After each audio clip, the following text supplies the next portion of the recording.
Welcome to the Australian Grand Prix in Melbourne for what no doubt will be an intense day of racing.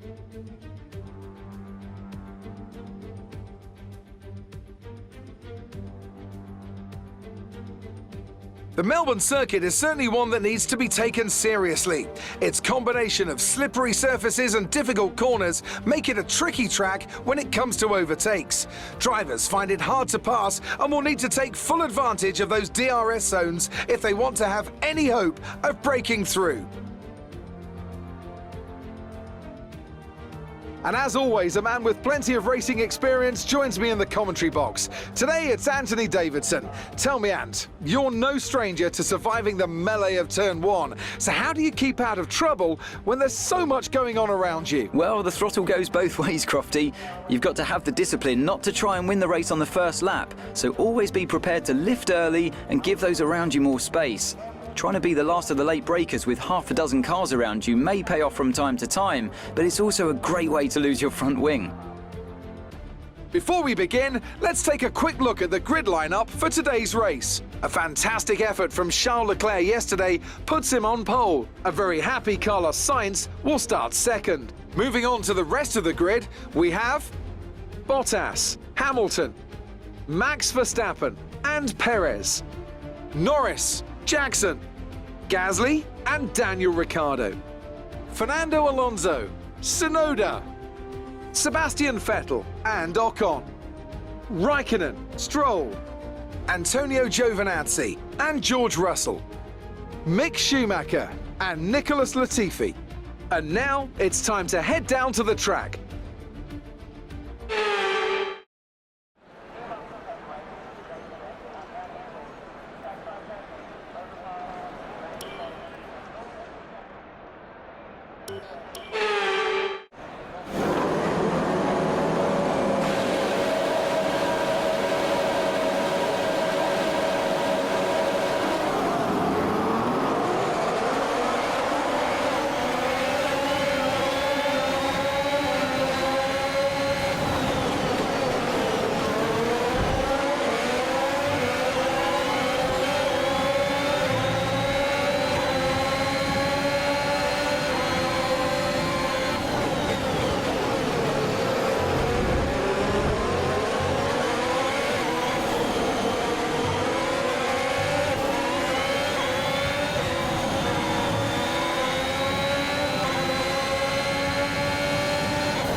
And so the celebrations begin, and well earned they are indeed.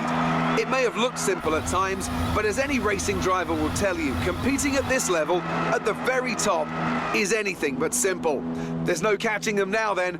We have a new World Drivers' Champion.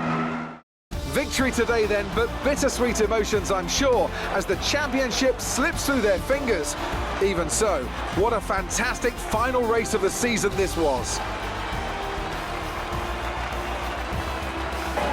Anthony, tell me, what was it that helped them achieve this success? I think that smart tyre management on track and very smooth driving definitely assisted in their victory today. That combination meant they got the absolute maximum out of their tyres at all times.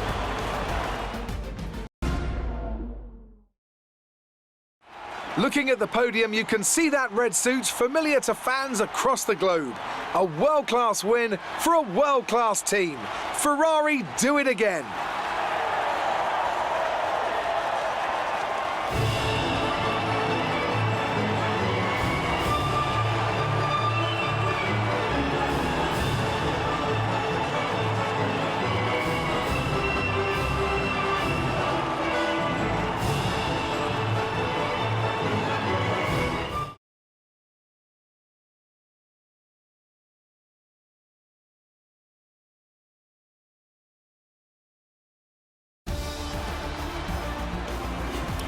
That lead at the top of the table has shrunk somewhat today.